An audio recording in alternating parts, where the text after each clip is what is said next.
All right. Here we are. It's the Saturday Night Special, number 9. Unbelievable. Just want to make sure that all you guys can hear me so we don't have any technical difficulties. I'm watching the comments. I've been watching the comments since about 7:30 when I was doing some testing. And a lot of people were like, I've been waiting all night for this. Where are you, Jericho? It says 9 p.m. Eastern, right? 9 p.m. Eastern. So it is 9 p.m. Eastern. So if you were here at 7:30 p.m. Eastern and you're mad at me because I wasn't starting, that's because we hadn't started yet. But we're starting now. It's the Saturday Night Special. How are you? As we start off with our drink right there. Perfect. Northwood Manor. And, of course, you got to see Le Champion there. Cheers to you guys. It's been a crazy week. We need a drink, right? So, listen, lots of stuff going on in the world. Peace and love, Black Lives Matter, and we want to keep everybody safe. But tonight we're just going to have some fun, and it's going to be the high school reunion with Dave Spivak and Rybo Ahoff, Spewy and Rybo. And you might know them if you were on the Jericho cruise. They are the Dave Spivak Project. Rybo is the drummer, and Dave is the project. So they're going to be on, but we've known each other for 35, 40 years. Rybo and I have known each other since we were bebes because our dads were friends. So we got a lot of ridiculous stories to tell, and you guys will be the receivers of these ridiculous stories. But we're going to start with a couple questions and comments. Dazzle by Nature, how's it going? Much respect from Ireland. Been watching you since the 90s. How are the boys in Fozzy doing? Thank you, Dazzle by Nature. They're doing good. They were on the show a couple weeks ago, and we're still waiting to be able to resume recording for our new record. And it was going to be called 2020. And we thought, oh, we're really clever because we're going to call it 2020 and 2020 Vision and 2020. And then the Rona came and kind of pushed everything back. So if we do put out the record in 2020, it's going to be in October, November. So we didn't really want to call it 2020 anymore because then we'd be cool for like a month and then it would be outdated. Like if it was like Van Halen 1984, where they put it out New Year's Eve of 1983, if we put this out New Year's Eve of 2019, then 2020 would be a great name, but it's not. So it's not as timely as we thought. So we're going to come up with a new name. We got a lot of ideas going on. So we're very, very excited. And Revelation News. Wow, that's really cool. Thank you. Love you, Jericho. Break the walls down. I appreciate that. Always nice to hear from you guys. And cool week this week. I wrestled Colt Cabana, which is interesting because it's the first time we've ever touched in the ring, ever. He's been wrestling over 20 years. I'm almost at 30 at this point, and we had never met up before in the ring or elsewhere. So it was cool. It's pretty rare when you haven't worked with somebody that's been around as much as we both have.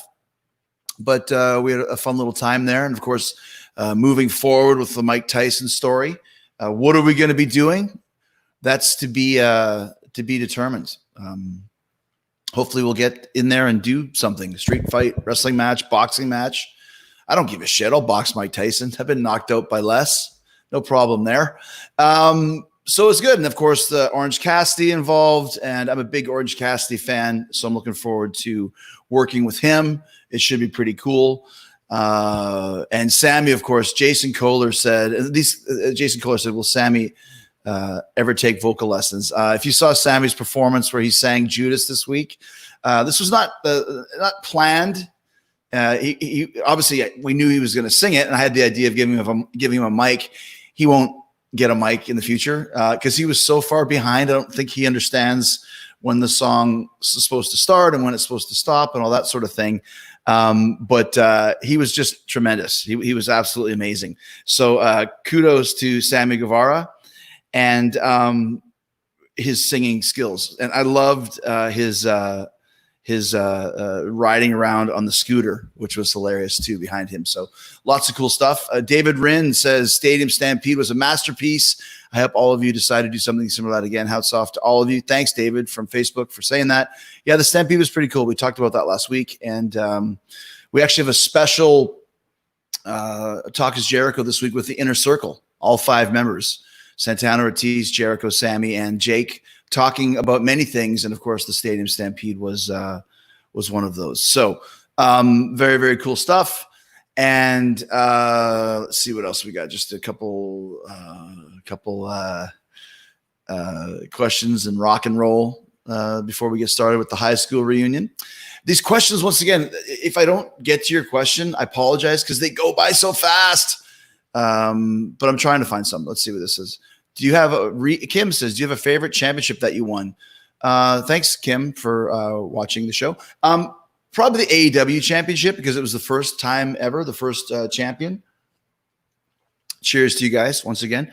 So, and the fact that we were able to start this brand new company and I was kind of the flag bearer for it right off the bat was really cool. So that one means the most to me as of right now. Connor McCormick says, will you be watching UFC 250? I can't. I'm doing the Saturday special. Maybe I'll watch it afterwards. But I didn't even know the UFC guys that were in the ring with Tyson the other day with Henry Cejudo and Vitor Belfort and Rashad Evans. I am not a UFC aficionado, shall we say. So I had no idea until afterwards that Tyson kind of assembled this murderous row, this murderous metal roadshow of UFC fighters. But I do know that Vitor Belfort, he was like, should I double leg someone? Who do I double leg? I thought he was Russian. He's Brazilian. But I said, just make sure you go with the big blonde kid that's with me and you just stick with him. And of course, it was Jake Hager. So they kind of were locked up and ready to go. So will we do more with those guys? Hopefully. I mean, it was great. Bennett, thank you, Bennett. Are you interested in visiting Nepal anytime soon? Whenever I think of Nepal, I always think of Indiana Jones. Like that's where they are when they have the drinking contest, of course, and then she finds Indy and all that sort of stuff. So I would love to come to Nepal and have a drinking contest against a really big, large dude, and then hopefully beat him. As long as we're drinking Gigi, not Crown Royal, which was an old school drink that we'll talk about that led to a lot of issues and problems. Joe said, "Who is the leader of the inner circle? We're not there." I'd say probably it's all pieced together. It's 25% for each. No majority owners there, but probably Hager because he could really beat all of us up. So we'll give it to him for now. And just a few more questions before we get to the high school reunion here. And we're going to talk all about the new Dave Spivak project song. It's called Winter Fog, which is very exciting. Great tune. So you will check that out after the Saturday Night Special, I think is the best way to do that. Let's see what we got here. Hey, Chris, I'm a fan of yours. First time to see your live video, watching from Pennsylvania. Thank you, Imelda. That's a cool name. We appreciate that. My Le Champion Rule of Coronavirus t-shirt is my new favorite. Love you, Chris. You brought a lost fan back to what I cherish most and showed it was good as it has always been. Thank you, Sean. We appreciate that. And of course, the rules again, wash your hands, stay social distance and shut your ass or whatever the hell I said. I can't remember what it was, but good times here tonight on the Saturday Night Special. And they're about to get better because we are bringing on Dave Spivak and of course Rybo, the illustrious Dave Spivak project here. And we're going to pop them right up. I'm going to make Spivak mad right there. Rybo's first. Rybo! Hey! Yeah! Hey! Oh, great. You guys. Hey, I got the worst screen. Look at this. Well, I know. You get terrible lighting, too. Look at me and Rybo right up front. We look good. You look black and white. Yeah, Rybo lent me his Commodore 64 for this, so I'm just happy. I'm just happy to be alive, man. Actually, Rybo actually got on the test very quickly, even quicker than you did. So he's really on par. Isn't that something, eh? Last time Ryan knew anything about technology was called mini disc. So I'm surprised to hear that, but Ryan it's really still cutting edge, isn't it? Ryan knew those in and out cords, if you know what I mean. But the thing is that Rybo not on social media, not very adept to the social media moments. That's why he looks so good. He looks great, right? Like Ryan, this is the Botox. To have natural Botox, don't go on social media. Trust me. When did you start drinking, Speed? You're supposed to start drinking at the beginning of the show. Oh, wow. Then we might have a little problem. So let's and we're going to talk about the DSP new song Winter Fog, but let's build up to it a bit. So I wanted to call this show High School Reunion because we really have known each other from high school and beforehand. So how long have you guys known each other, Rybo and Spivak? If a Spewy escapes once in a while, that was your high school nickname. That's okay. I love it. Yeah, it's great. No, okay. It's good. So how long have you guys known each other? Do you remember the first time you guys started hanging out? Dave? Dave doesn't remember anything about high school. Yeah, not that I do. That we had that lonely drive to the Birchwood. Actually, you know what? We started hanging out maybe in grade. You must have been in grade 9 because you're a year younger than me, and Chris is a year older. So maybe it was like at a Monterrey social hall. I remember running to there was these two brothers that could fight like shit. Okay, in school it was the Badgers. I can't remember their Drew Badger. Yeah. Drew Badger, Kirk Badger, or something. They were just Jay, like Jay Badger. Yeah, they were tough. Dude, man. they were tough as shit. That was Jay McCauley. We're just naming them all, right? Hey guys, all the high school bullies. We were too scared. We were too scared. Yeah, we were too scared to meet you. Good. Hopefully you're tuning in. What the fuck am I talking about? So Rybo and I met. I remember there was a big fight. The Badgers are fighting.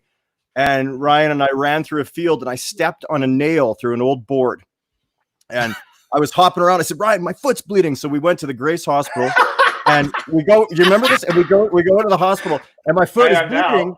And I'm like, I think I need a tetanus shot or whatever. I'm just screaming, like panicking. Help! There are guys in the waiting room that have half a face from the fights at that Monterrey. Winnipeg, Manitoba, Canada social hall. Tougher, like seriously. Yeah. It is a tough place growing up. It is fight after fight after fight. I've seen Chris. I've seen you fight.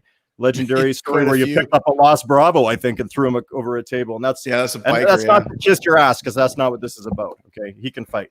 But yeah, that's where we would have met. And where did you two meet?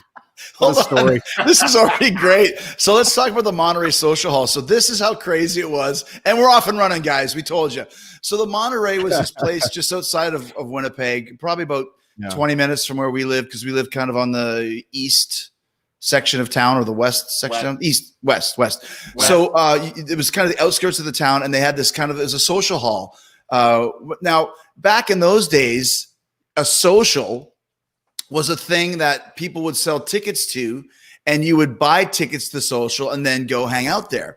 So you had to get like you had to have like a club that had a liquor license. So there was always this guy called Tony Toronto, and it was like the jet ski club. He had some kind of bullshit jet ski club, California jet ski club from Manitoba. So he would sell these tickets for the social, and then you would go to the jet ski fundraiser. Meanwhile, all it was a place to go when you're like 16 or 17 and just get totally fucking loaded, man. And they had different stamps. You had like a stamp if you were like legally aged, and if you weren't, you had a different stamp. But you just get the regular stamp. But there was no whatever. There was no real. No, it was Paradise by Dashboard Light. Guarantee. That's the only reason I went. I was always looking to make out, but nobody liked Dave back then. I'll tell you, they don't like the Spivak. Yeah, but that was. I remember they would always play. And we're talking like our whole class would be going. You go to the social this weekend, and the California jet ski ones were always the best. They'd be jam packed. All the chicks would go, all your friends would go, and you would get your drink tickets and just be drinking at like 16. The cops never came. Nothing ever really. I don't remember ever getting busted for anything there. Just going there and just dancing, and they'd always like Paradise by the Dashboard Light was a big one.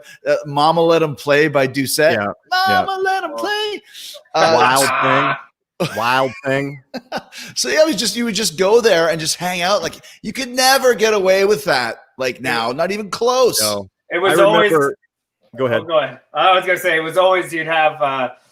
You'd go, hey, the social's this Friday. What are you gonna do? You're gonna go and we're gonna go to someone's house first. We're gonna get really loaded there. We're gonna go to the social. Then we're gonna be part of the fights, or at least watch the fights. And then where's the after party after that? You scheduled in because there was always fights after, and you just kind of okay. Favorite Monterrey fight that you guys were in? I got a couple.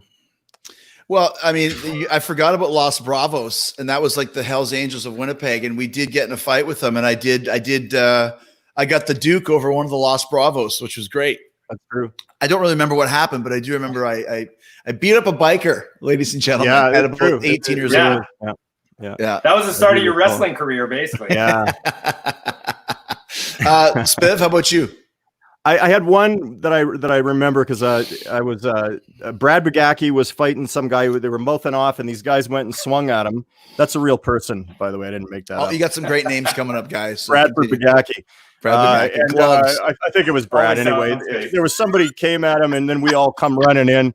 And Lon, our friend Lon, has always been like the security guard guy that's always trying to break up the fight. So keep that in mind. So they anyway, this guy, I go to get him off Bugacki. I said, yeah, man, take it easy, right? And he swings and he hits me in the ear, and I go mental. Like I never even knew I knew I had that in me.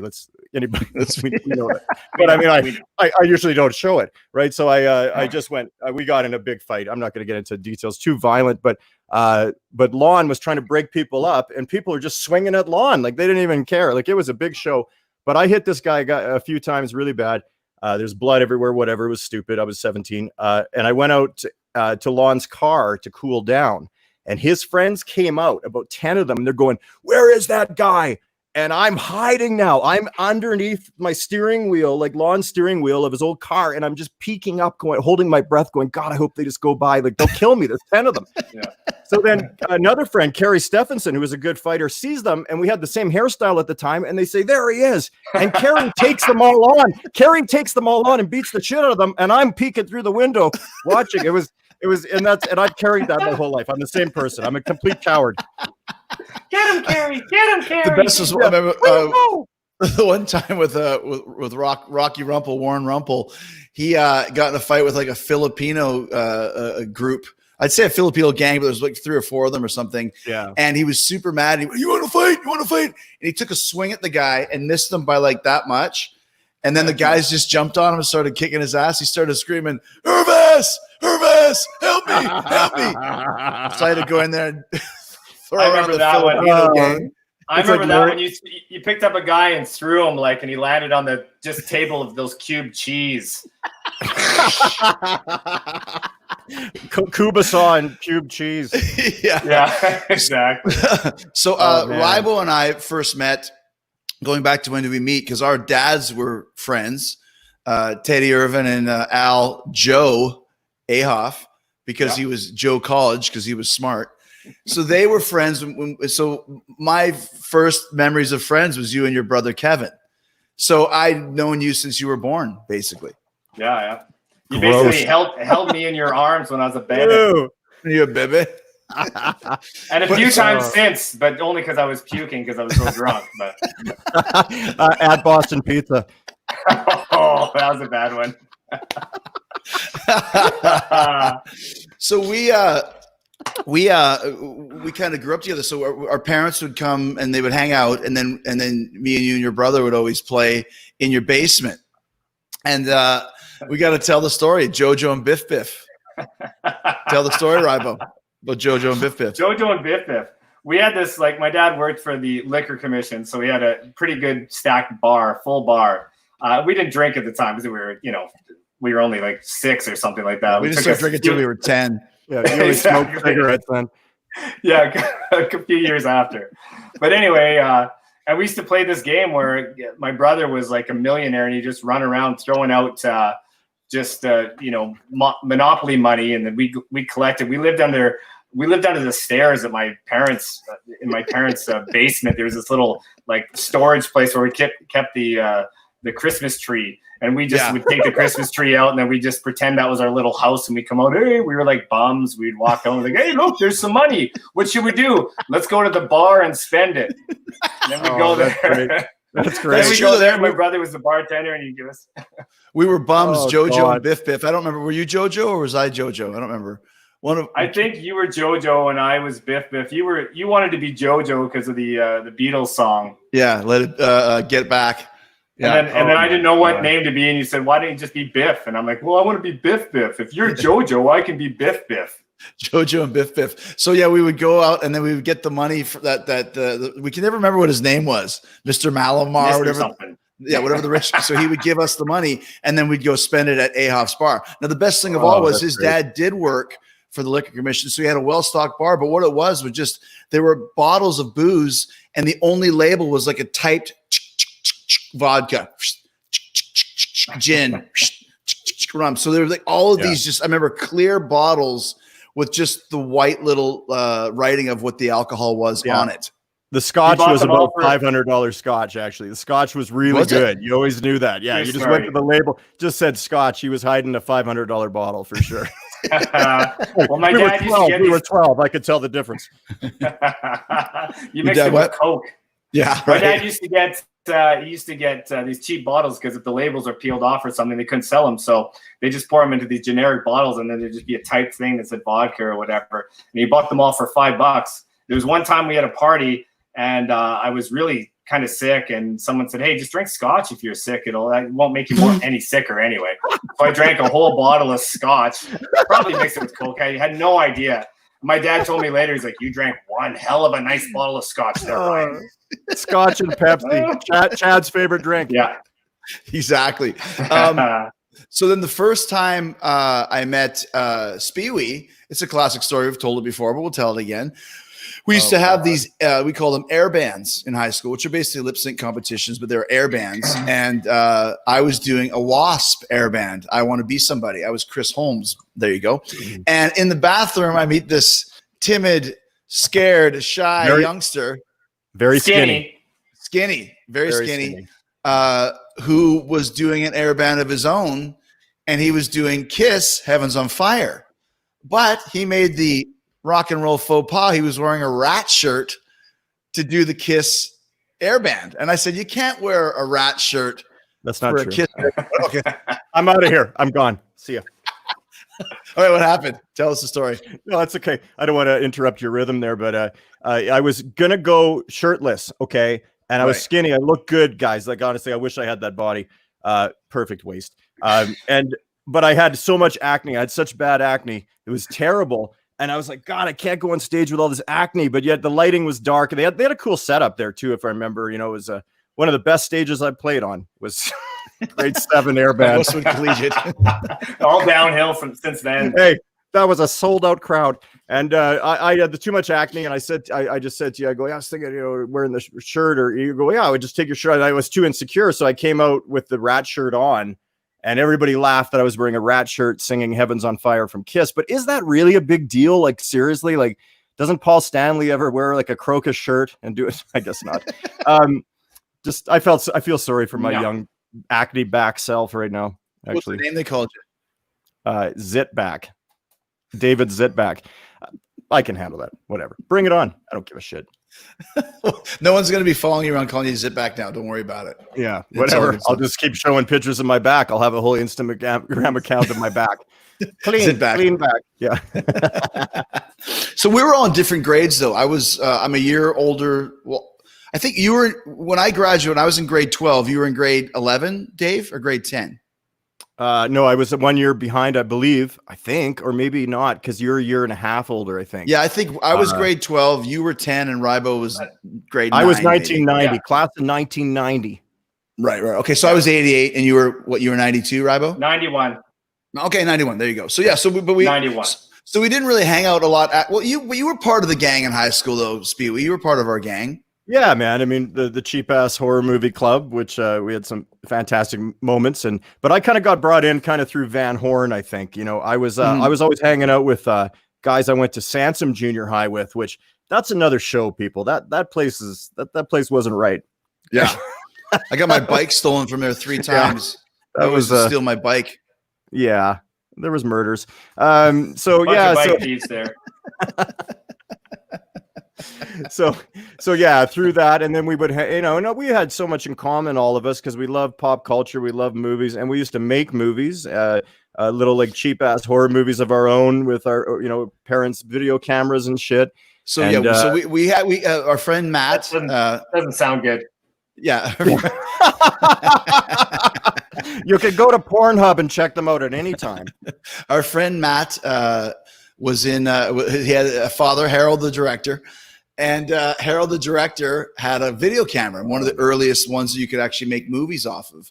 So we would make our own movies during high school. I remember Don't Go to Uncle Earl's Cabin for the Weekend, 1 and 2, featuring the serial killer, which was the bag man. And the reason why it was the bag man is because we didn't have a mask, so he just took a bag, stuck it over his head and cut a couple eye holes in it, and he was the killer. He was the bag man. Yeah, right. What other ones did we do, Dave? I came in a little after you guys probably did that. But we were Batman 3 was the last thing I remember. That was fairly epic. It was Batman 1 and 2 had been released, and we wanted to capitalize on part 3, so we grabbed the Betamax. And we got her together. And I remember there was Man of War was in it. You had a big obsession with Man of War at the time, probably still do. Not anymore. I did. Oh, really? Oh, yeah. See, I used to like the Smurfs, but I grew up too. Well, no exactly. offense, Man of War. You're great people, I'm sure. Never. And Smurfs too. We love you, Smurfs. You're great. Yeah. But yeah, so we would do the movies as well. But then also, but Ribo, you didn't do the movies because you're a little bit younger than that. Because we didn't start hanging out as a 3-piece team until after high school was done, basically, right? Yeah, I think so. That's true, yeah. It's really hard to remember high school. It has been a long time. I remember more of the stuff we did outside of it, but because Ryan's a year younger, I don't know. Ryan, did you come on any of the tubing trips or the Thunder Bay ski trip or anything like the stuff that we kind of did when we were in our graduation year? Or a little bit, yeah. I was at Apple Dumpy River when we burnt down the Biffy. Oh, that's the that whole best thing story that went ever. down. It's the best story ever. It wasn't you and I. That's so crazy. That story's so crazy. I forgot about that, man. Go ahead. Yeah. Okay, so we had 2 years of this. The first year we went to it's called Red Lake Falls, Minnesota. Okay, it wasn't Apple River. That's a different one, but we used to call it Apple Dumpy River. Because the first time we went, it was great. That's when Chris was there, and it was beautiful weather. It was like really great time. But then the next year, I organized it because it was my grade 12 thing. So all the grade 11s and 12s. So Ryan and me and everybody went. And Chris, I don't think you were there, but oh my God, it was like raining the whole time. I was there. And people are swearing at me. People are swearing like, fuck you. Like the weather is my fault. Like I can control the weather. So it was freezing out. It was freezing rain. Yeah. Everybody was pissed off. And 5 or 6 of the guys that were with us that I guess are still our friends, I won't mention any names, but they basically go into the bathroom and light the wall on fire next to the urinal to keep warm. And I come in and the whole fucking shitter's on fire. It's like, what are you kidding me? They burned down the Biffy. And Biffy would be like outside toilet for non-Canadians. The best is it was such a stressful kind of moment, right? And it was like I organized the trip, and the people that owned the little tubing kind of tourist area were so nice. They were so sweet. And I was like, oh, this is just awful. Like I walked in and it was like, we need firemen. Like you can't put this out what they've done, right? Yeah. And so anyway, there was all these fines and money and hard time getting across the border, and it was nuts. And I remember one guy who called his dad, and he said, "Dad, send money in a jiffy. We burnt down the Biffy." And that's what we took out of that story. We didn't feel guilty a week later. Yeah. It was fine. No. The people were still nice. They gave me a hat. But him, for years, we just laughed about that. It was I remember too that because it was such a disaster because like even the river, and it was Apple River. And it's funny because we played, check this out. We played a festival at Red Lake Falls, Minnesota with Soundgarden, which is the last show Soundgarden ever did before Chris Cornell passed away. And I was like, I obviously didn't remember it, but I just remember seeing Apple River. I'm like, holy shit, we're playing a festival at Apple Dumpy River. And the reason why we called it Apple Dumpy River is because the river had drained. Yeah. It was so hot but it was raining, but it was just shitty. So we got on, and the idea was you're just supposed to get on a tube and float down the river and drink some beers and just be cool, hang out. But you got on the tube, and as soon as you got a tube, it would just go to the bottom and you'd stop because there's like this much water. And it just gets stuck on a rock and have to get up every like 10 seconds, go, this sucks. You're basically walking through a river. That's fun. To pee from the 800 American beers we would put down too. Holy crap. Right. There was a drought there around that time. Right. And it was just brutal, man. It was like, but then it was kind of like a murder mystery because no one knew who burnt down the Biffy. And we had to find out who did it because and then people were running through the campground going, "We didn't start the fire. It was all burning, but we didn't burn the Biffy." But yeah, so like we did end up narrowing it down, and one of the culprits was your brother Ev Kahoff, I believe. Yeah, he was. He was That's behind funny. it. And actually, he called my dad and he said, "You better send some money on the next jumper. We just burnt down the dumper." I don't know if that's true. You just pulled that out. But That's not real, is it? It's not real, is it? it's showbiz, whatever. Yeah. Hey, the funny thing is, the first time that we went, I also remember hanging out with Tony Todd, and I think Van Horn was there, and maybe Laura Van Horn or somebody. But you had piled up a bunch of inner tubes. Do you remember this? No. And you had piled up a couple picnic tables, and this was very early of you kind of going in this wrestling route, because you were on top of the picnic tables, diving in the air on the inner tubes, and then Jerry Schmidtke and you. That's who it was. There you go. Jerry Schmidtke. Hey, Jerry. Hey, Jerry. I definitely wouldn't believe that's a real name if I didn't actually know that it's that. It's actually Jerry Schmengi. Yeah, Brad Bagacki couldn't make that trip, but The Schmidtke was Schmengi there. brothers. So we had a question that I just took a picture of it, so I know what it is. It's from CWN. Question for Rybo and Dave: greatest untold Chris Jericho story. Do you have anything? Oh, come on, man. Rybo, you must have one. That's like your favorite Beatles song. That's ridiculous. Next question. Rybo, tell him the one about what hasn't been told. Tell him the one about when Kev had the party at your house and I was passed out in the bathtub. Yeah, this is. I remember this. I was probably. My brother had these huge parties. My parents went away for like 2 weeks, and my brother had these huge parties. He even had a bouncer at the door. Urbano was there. There was about 300 people. My brother made a list of like 300. What was his last name? Sarah. Yeah, that's made up. That sounds made up. Anyway, and he had made a list of like 300, 400 people that were there. But at one point I show up and I go to Urbano and he's like, sorry, can't come in. We're at capacity. Like, what do you mean you're at capacity? This is a house. It's a house party. I live here. And he's like, sorry, no one else in. I go, no, go into the living room. You'll see a picture of me with my brother and my family. It's in the living room. Go check it out. So, okay, you can come in, but your friends can't come in. So I come in and I walk in there. And, my parents. And I look, Chris is just annihilated. He's like puking in the bathtub or something. There's like 3 guys carrying him around. I was probably like 13 at the time. You were maybe 16. Yeah. And I come around the corner, I look at him, and he looks me right in the eyes, and he goes, Rybo, I never want to see you like this. And then ever since then, he's pretty much seen me like that, and I've seen him like that. Yeah. Pretty much every time we hang out. Honestly, I wouldn't even know where to begin with that. That's when someone punched a giant hole in the wall, and instead of fixing it, we just moved a desk in front of the hole. No one's going to notice. Oh, that's great. Do you guys remember when I had that party at my house, and it was one of those ones where my mom had left for the weekend, and this is how it used to work back in those days, that everybody, as long as you had one party during high school, then you were allowed to go to everyone else's party. Because if you had that one party, they just tore your house apart, then you kind of were like, okay, I've had mine. Now I can move on to the next 30 of them. So I had the one at my house. That's so true. And I remember we started, it's the only time I ever went to high school. We started drinking during lunch hour. So the last half of the day on the Friday, we were already fucking loaded. It was great. And then we had the party. And it was one of those ones where and this is how it was too, you invite people over, and then the word would get around amongst other high schools, because we went to Westwood Collegiate, but there was John Taylor and there was Sturgeon and there was a couple other ones that were around. Silver Heights. There was like 4 high schools within like a 30-minute area. So everyone started showing up, and the place just got completely insane. And I want to say hi to our sponsors real quick. Sorry to interrupt your story here. Tito's and Grey Goose. I wish. Next, I'll get HD one day. Tito's, thank you.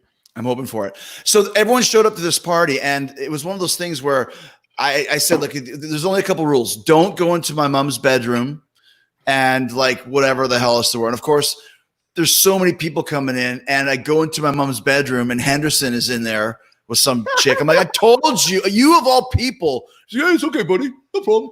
Get the fuck out of here. So then flicking you in the ear, flicking you in the behind the ear. So then I I go downstairs to the basement and I go into the freezer or a room where there's a freezer, and there's some dude I've never seen before eating a thing of ice cream. My ice cream, family ice cream. It was my family's ice cream. And he goes, "You want some?" I'm like, "No, get out." So I called the cops on my own party. I'm like, "This is done. We're out. I'm fucking done with this shit." So I call the cops and they come clear everybody out. And now my house is just a mess. There is cigarette. The worst thing was the cigarette burns in the cushions. That was something you couldn't replace that. You know what I mean? So the whole place was just torched. You couldn't put a desk over that. You could put a desk in front of that. So I get I remember Thorlickson, Cheryl Thorlickson, Thorleen. We used to hang out with Foster, Kathy Foster, 3 girls. They stayed overnight along with whoever else passed out around. And in the morning, we started getting the cleanup. And I remember if you put saucers of beer in the house, that's supposed to eliminate the cigarette smell, something like this. So I think I remember being at that house actually and burning bacon. Is that right? Is that the right house? I think I remember after that party. I think with them actually. You know, I would always follow them around anyway. It was like, where are you guys going next? Just I was a virgin until I was out of high school. Until you were 40.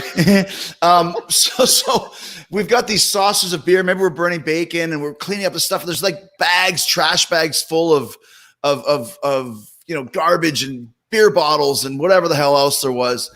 And I go finally, it's almost like Risky Business. They leave at like 5 because my mom is coming home at 5:30 and there's no cell phones then. You're just praying, please let her come home. And so they leave. Just as they leave, 10 minutes later, my mom comes home. And the first thing she says when she walks in, there's like a front foyer thing and there's a shelf of knickknacks. And she goes, "Why is this here? It should be there. Did you have a party?" And I'm like, "What are you, a fucking witch? How do you know?" And I was like, "Oh yeah, I only had like 10 people over or something." And she's like, "You had 10 people over? I told you no parties." Meanwhile, like 5 years later, I told her, "Remember that time you thought I had 10 people over? I had 212. Here's the list of names." She's like, "You son of a bitch, you little asshole." But yeah, everybody had. Did you ever have the party, Spew, at your house? I had one big party, actually really funny. I had a party in 1989 or 90, and it was a big party.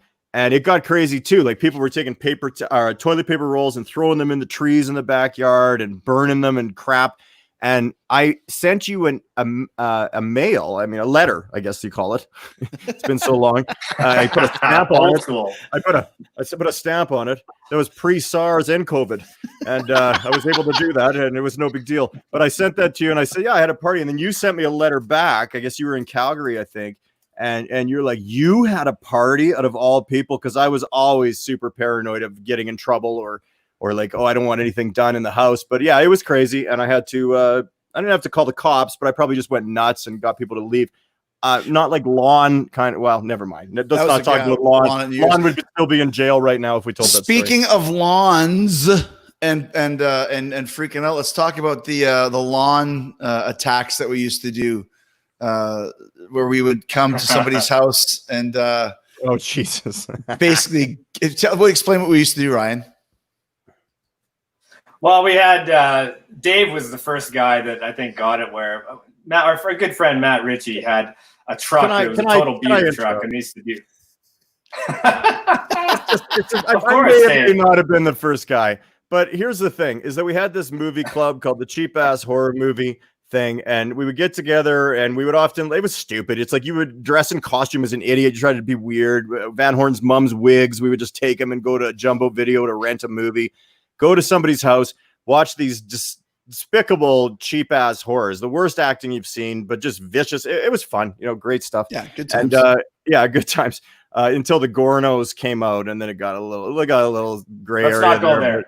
We're not going to leave Gornos. A Gorno is a combination of a cheap ass horror movie and a porno movie. A Gorno, right? And we had searched for years to find these, and then finally, when in the 90s hit, and you could get these catalogs from like Florida and all these different places. There was a place in Jupiter, Florida. I got the catalog, and we actually found some Gornos. Right. And once we watched an actual Gorno, we had gone too far.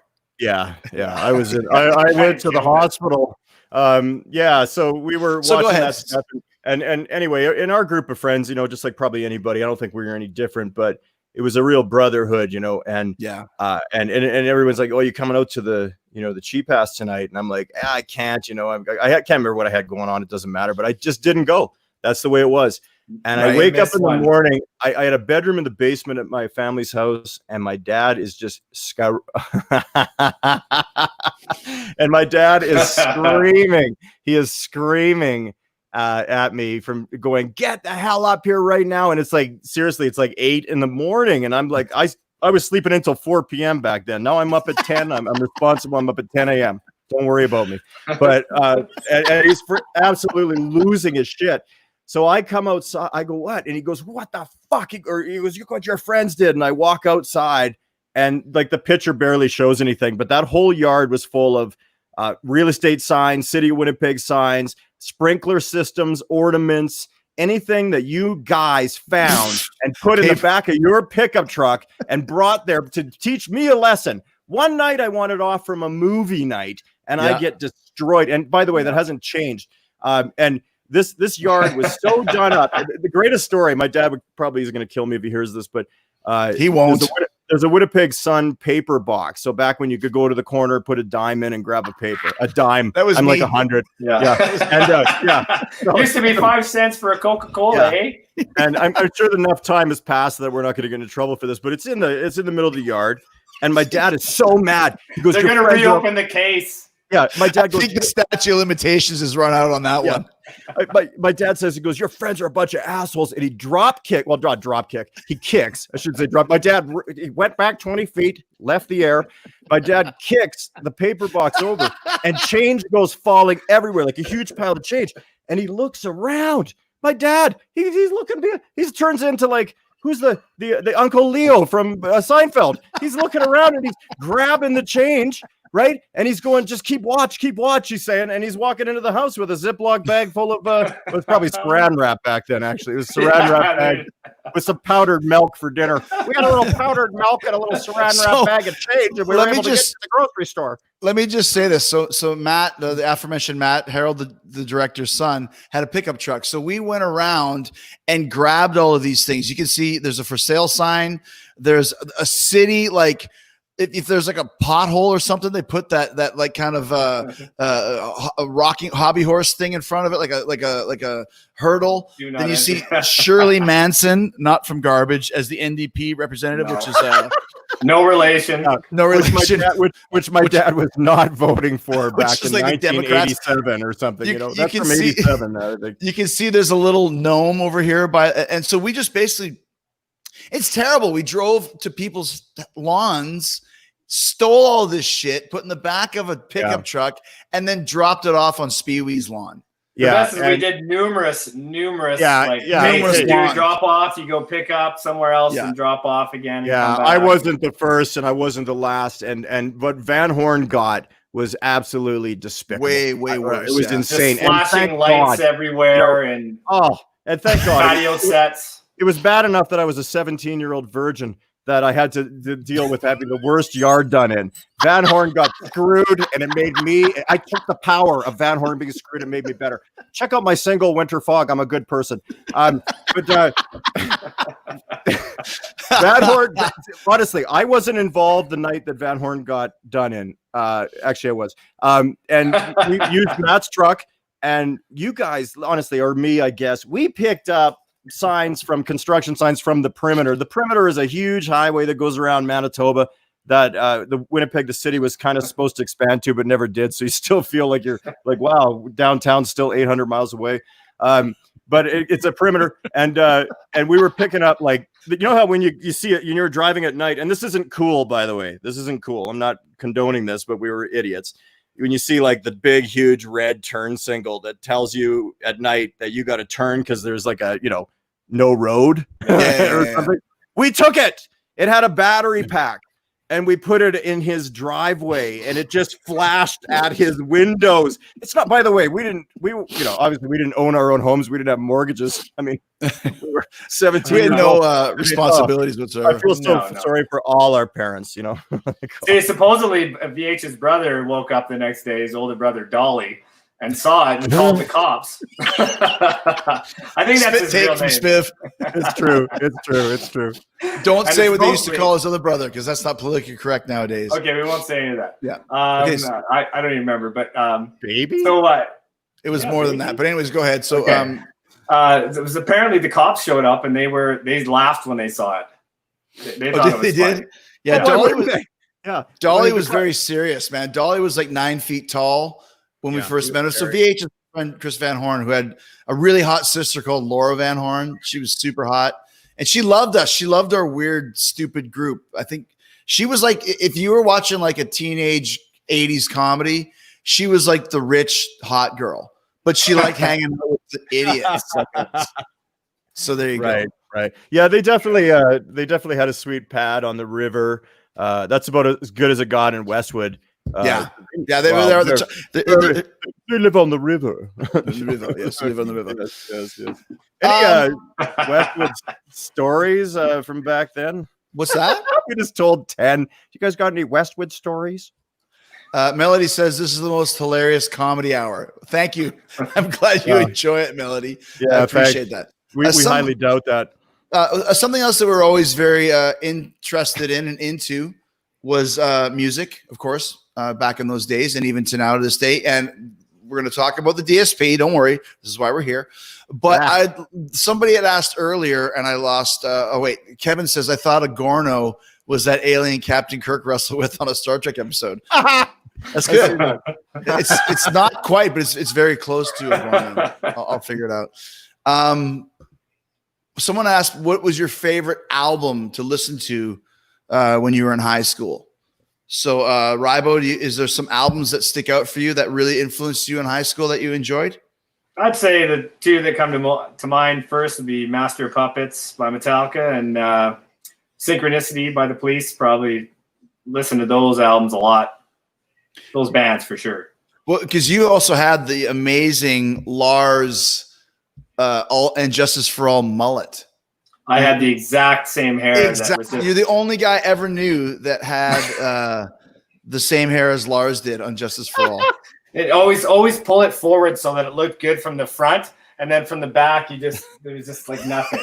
You know? Yeah, exactly. This hair is supposed to be in the back. The hair in the back is supposed to stay in the back. How about me? Always brought it forward. I used to, I was trying to grow my hair out and it was super curly at the time for whatever reason. So I would I thought you had a perm. I would straighten it.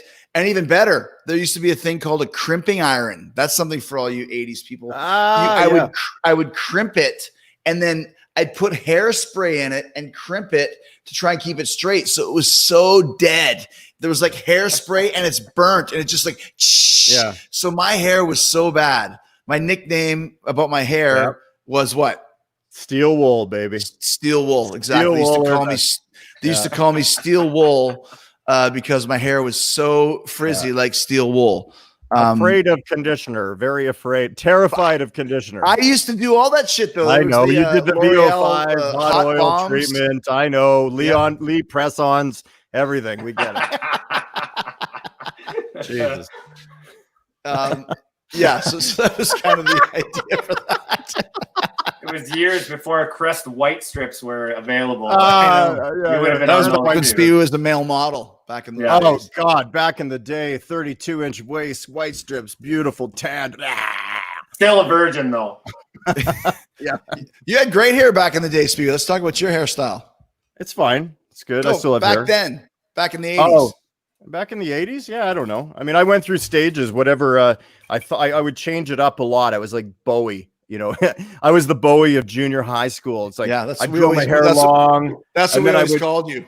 And then I would be like, oh my God, Corey Hart's Boy in a Box just came out. I'm going to cut my hair to try to fit in with the chicks because maybe they'll like me.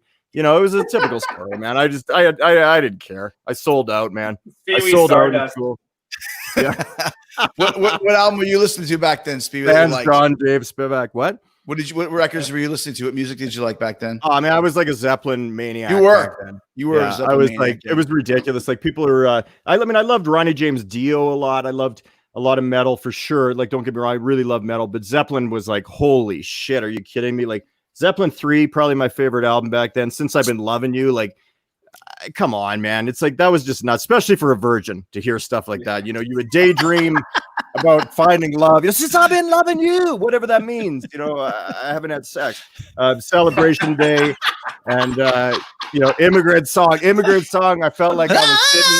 Yeah. Oh, I felt like I was sitting on the edge of an iceberg in the North Pole. Hi, Des. You know, right there, just singing immigrant song would be great. That has nothing. Yeah. By the way, Fitzy and Renner are watching this in nice. Hi, Vegas guys. or Vegas or something. Yeah. That's and how Lee Wren and I became friends was we were walking. Warren and I were walking. We used to hang out at the boxes at KW. Sorry. That's another hobo story. People are getting the wrong impression. There was a boxcar next to the boxes. No, the boxes were like there was an outdoor hockey rink, and the hockey rink was you would actually play outside. And this is in Winnipeg. In the wintertime, it was like -20, -30. And you'd have to play fucking hockey outside on these rinks. Terrible shit. But the good news was at night you could go drink in the boxes. Like the boxes were like where you would sit, like where like if you were waiting to get on the ice where all the teams will sit, like, you know, the penalty box, the bench, where the players bench. And you would sit there drinking. So me and Warren were drinking in the boxes, and we were walking. And as we were walking, we saw these two, oh my gosh, these teenagers. No, we were teenagers, but these guys looked like hard ass teenagers. Like these were like 17-year-olds, and we were like 16-year-olds. That was a big deal. And they were walking towards me, and I was wearing a Master of Puppets shirt. And this like Greek god looking guy, he was so hot back then, right? I don't know. Was sure. hot back in the day, and Lee he said Wren? like, yeah. Dude, God, Dude, yeah, for sure. He had all the chicks. I agree, but only because I know he's watching right now. He is watching. No, he said to me, he goes, "You like Metallica?" I said, "Yeah." He goes, "For real?" I said, "Yeah." "What's your favorite song?" And I was like, "Leper Messiah." He goes, "Let's go drink some beer." And we're friends with him to this day because I had the Metallica shirt and I had to prove my Metallica point. But that was how it was back then too. Like if you were a metal guy, you had to be all in. Like you couldn't like Duran Duran or you had to be metal through and through. That was a big thing back in those days. It seemed like the name Poser never even existed until metal came out. You know, there was the posers. You like the heavy metal, and if you didn't like metal, then you know. But you're right, man. If you don't like metal, you are not my friend. Right. Back to Manowar. Right. And certain guys were like that, and Lee definitely. Lee was the Sly Stallone of heavy metal. He was a beautiful man. He was the Sly Stallone, and you were the Sly and Family Stone. Right, exactly. Yeah, I was born at the wrong time, I think. But that was the thing. So and we talked about our air bands. It's a great story. You mentioned Led Zeppelin. You enjoyed Led Zeppelin. Great air band. The heroes of rock and roll. Because we got very come creative. on. It's great. I know what you're gonna do. I know because this is like the Carson show. It's the Tonight Show right here. Okay, go ahead. So we would get creative with our air bands. We would combine like different songs together. Like we did the Wham Bangers, which is a combination of Jitterbug. What's that? Wake Me Up Before You Go and Hit the Lights. Right. We did that. And then you and Brian Donnelly and VH, the aforementioned VH, did the Heroes of, what were we called? The Heroes of Rock and Roll or something? We were called the six-string heroes. Six-string legends. Six-string legends. And Van Horn was Angus Young. And he did a great Angus. He really did. He did the little, roundabouts. And Donnelly was he was Eddie Van Halen, wasn't he? I think it was Nuno Betancourt with the Play With Me from Bill and Ted's Excellent Adventure. No, he's Van Halen? Okay. I thought it was maybe TNT. I thought it was always TNT. 10,000 Yeah, he was Van Halen. Yes, right. So VH was Angus. Yeah, Julie was Van Halen.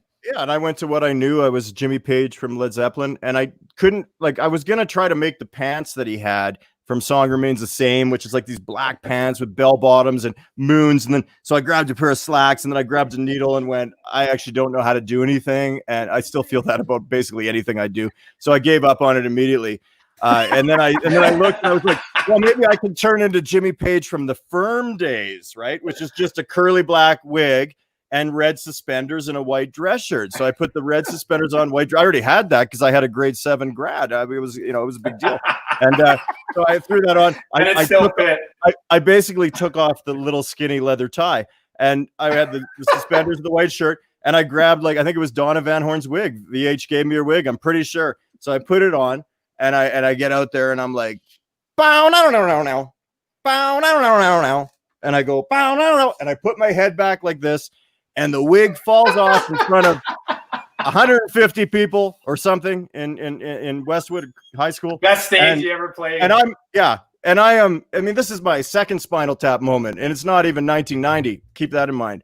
And and the wig goes flying, and I'm there, and I was a bagger at Safeway at the time, and I had a total bagger cut, like a military cut, and it's just like going from like rock and roll god from the Firm to like, who's the kid? Like, could you take my groceries to your car, you skinny loser?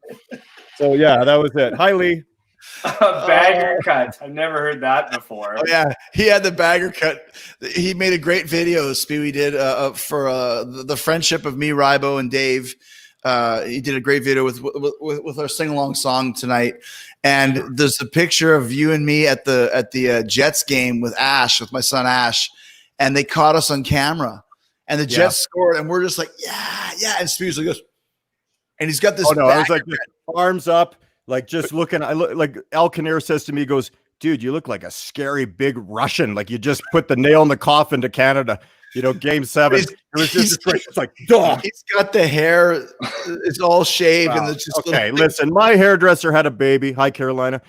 She has a baby. She can't come to work because there's like a weird, not a weird area. There's some time that women have to take off. I don't know if you know that, but she couldn't go to work, so I had to go to a new girl, and she was all about getting right in there, right?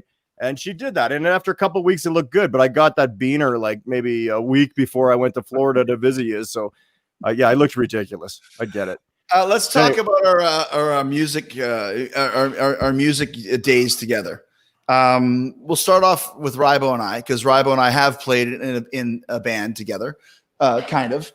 And so in high school, Warren, the aforementioned Rock Rumpel, who took a swing at the Filipino gang and missed by 3 feet, he was the drummer. And then as time moved on, we got Brian Donnelly to be a drummer. And then finally we got Rybo to play the drums. And Rybo's a very accomplished drummer who's played with a ton of bands. He has gold records and DVDs and a bunch of stuff. Tell us, because that was kind of the last screaming death breaths of Scimitar, was me, Kev, your brother, and you, right? Yeah, pretty much. I think even one of the songs starts where I think you kept the beginning the same, was Warren Rumpel on drums, but then it would be me playing, So. And then suddenly, what, this guy's actually in time. Well, that's not the same time. Because I could even play those Rick Sharing beats. Oh my God! Cut!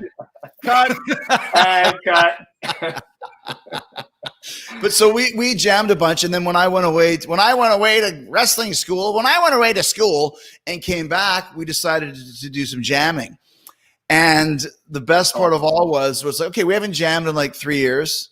Let's warm up with something cool.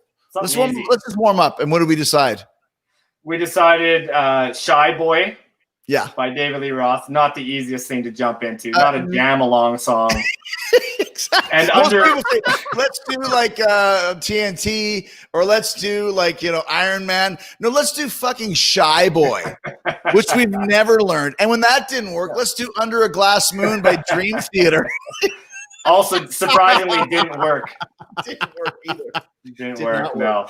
But how did Rybo and Dave? How did you guys start playing musically? Yeah, a long time ago. God, we had such an interesting life together when we were younger. I felt like we were in Seinfeld. I really do, because I had bought a house off Corden in Winnipeg. Corden Avenue is like call it Little Italy. It's very quaint. It's very cool.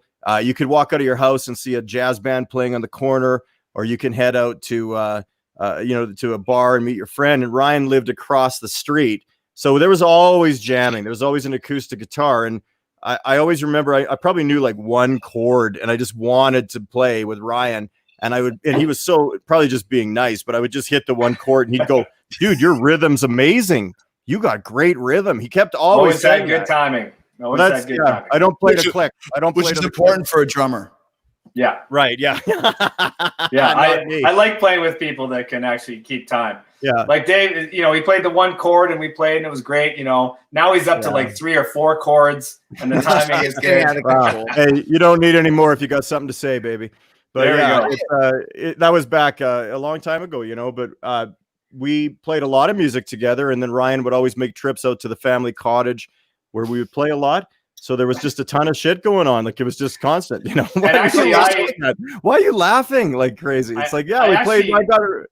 Yeah. Because I'm having fun for one. Go ahead, Rybo. Yeah. I actually lived in Dave's house. I rented out the top portion of Dave's house, also in the Corydon area. We like the Fonz? Really? Oh, wow. I was like the Fonz pretty much, yeah. He was, yeah. Hey. So we did a lot of playing together, and we continue. And anytime that I have something that Ryan can play, it works out. It's great. And Ryan and I have done some music videos together with everything. And I mean, he's definitely, I'll tell you this, that he's a big part of the sound. I can tell you that we definitely connect really well together. And in Tanis, Ryan's partner there, who has come out in the cruise, has been fantastic.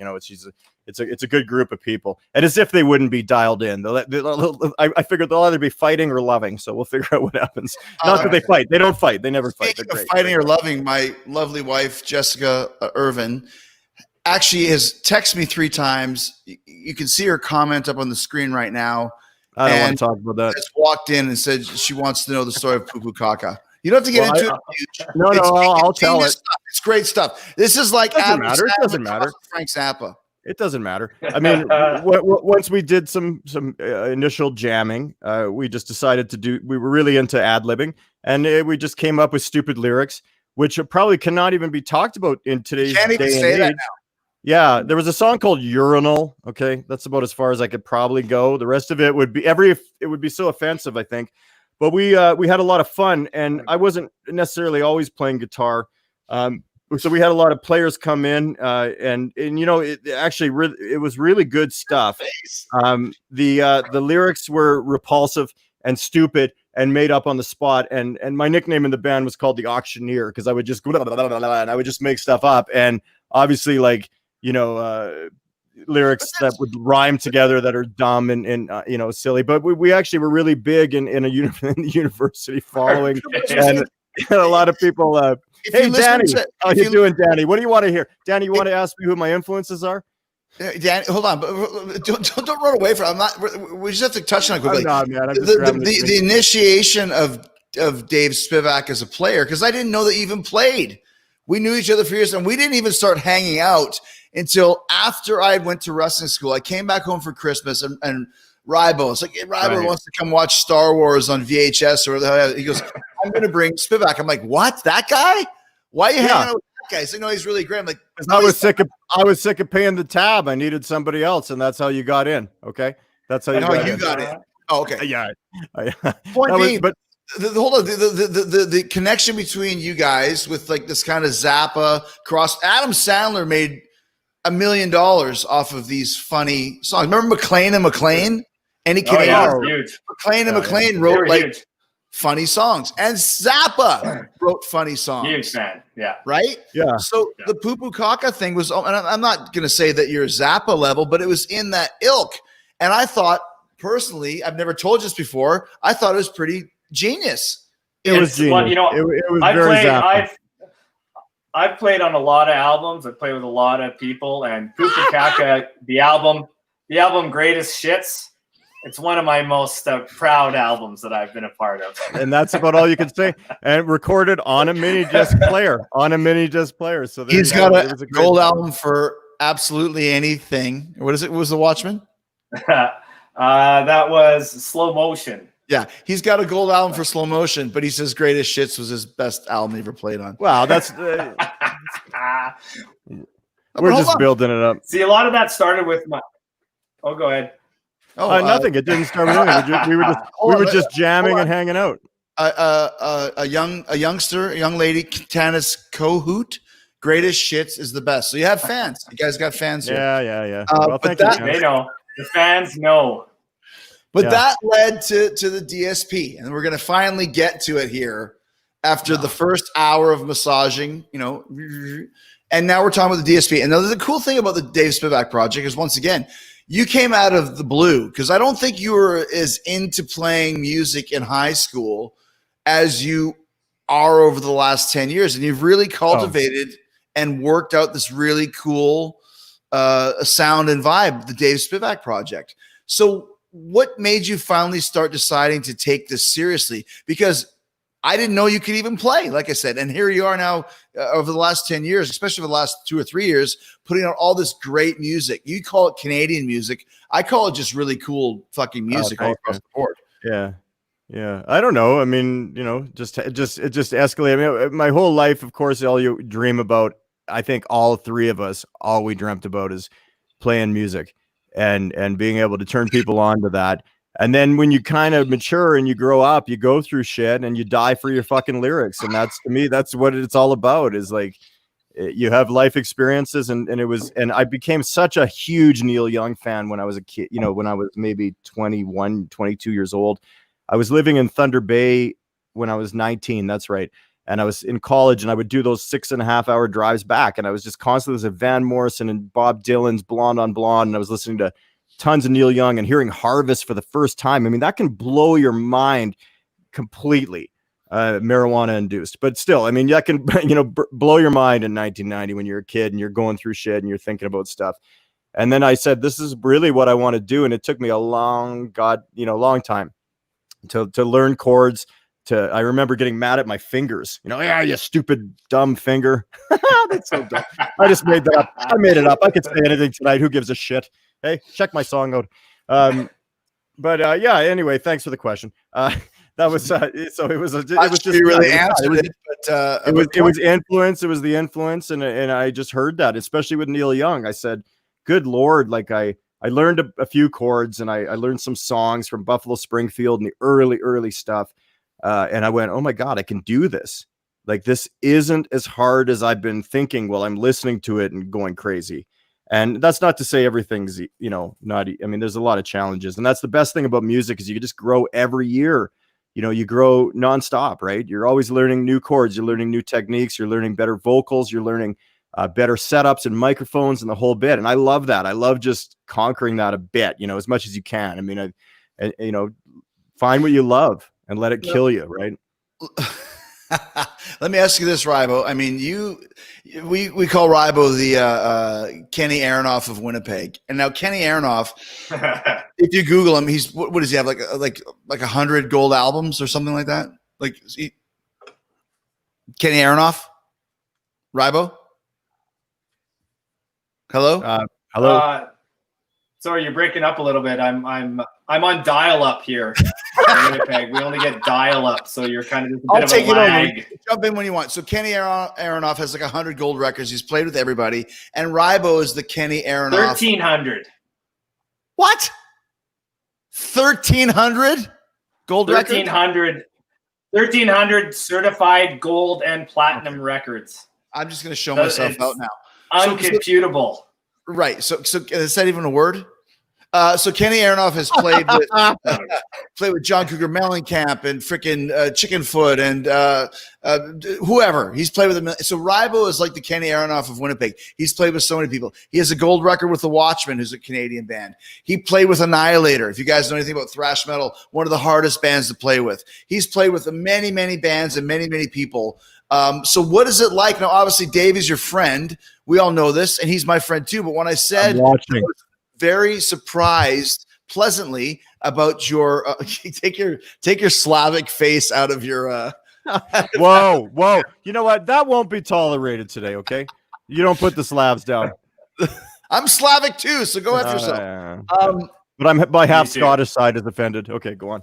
Okay, sorry, Spivak. So what do you think, Rybo, when you play with Dave, and what do you bring to his sound? Because he said you're part of the sound. Good question. I mean, again, a part of it's friendship, and music's all about communicating with other people, and obviously Dave and I get along very well. And the Poo Kaka thing was kind of funny because we have a good sense of humor and want to, joke about things, and it's all about a good time. Dave's music a little bit more serious, but it's still, we just enjoy it. We've we've been there. I've been there since the beginning, since he's learned the one chord, right? And now he's expanded a lot on his playing, and I don't know. Exactly, man. And it's like, and I'm just so happy to have Ryan along for the ride. There's nothing funny about it when it's a beautiful thing, but when you have something to talk about and something you're going through and it comes out in lyrics, and it just comes out, with a lot of songwriters so fast in certain times, and at times it's a struggle, but some of the best songs are written so fast, and it's just great to have the fun with Ryan, because it is fun doing that, but it's a different thing. And it's great to be over those tunes, and then go, okay, it's time to go play them live. And we're smiling at each other on songs that I wrote that I was ready to jump off a cliff when I wrote them. And it's just the best thing, right? So, Ryan's such a talented guy, and rhythmatically, we've always been connected, and that's and friendship wise, of course. I love you, man. Mm-hmm. I love you too, man. That's true, man. There's a connection that you guys have had for many, many years. And I think that's very cool. And I love the fact that, like, you guys did the cruise 2 years now. So tell us what you think. We're now. Okay, tell us about the cruise. Come on, here we go. Go ahead. Ryan can go ahead. I'm going to pour a drink. I don't know. Where do you start with that? 4 nights. Where do you stop? Yeah, exactly. 4 nights of complete craziness. Yeah, but the DSP has gained fans from year 1 to year 2, and we haven't announced it yet. But a little birdie told me that you might be involved with year 3. So whatevs. That's wow. Cool. Yeah, right on. Yeah. It's fantastic. Good Lord, it's a great soundboard for us, and to be able to go out there and also have the best time with your friends that you've known your whole life. There's something about, this is gonna sound pretty stupid, but it's kind of like, there's something about getting drunk or getting that vibe going, and you just look at the guy that's next to you, and it's a guy you've known for 35 years. It's like, this guy won't tell on you for anything. And I don't mean we're not doing anything wrong, but you know what I mean? It's back to the Seinfeld. I remember the Seinfeld episode where it's like, Jerry says to Kramer, if I killed somebody, would you tell on me? And Kramer's like, yeah. I do remember that episode. Yeah, but Kramer would be like, and we would tell on each other if there was a murder. Don't get us wrong, but we would wait. We would wait an extra 45 to 60 minutes before turning wood, and that's a true brotherhood right there. Oh my God. You know what? One thing about the cruise I like to you put a lot of miles on, and you get to play, 3 different venues, but you're really just like 5 minutes away each time.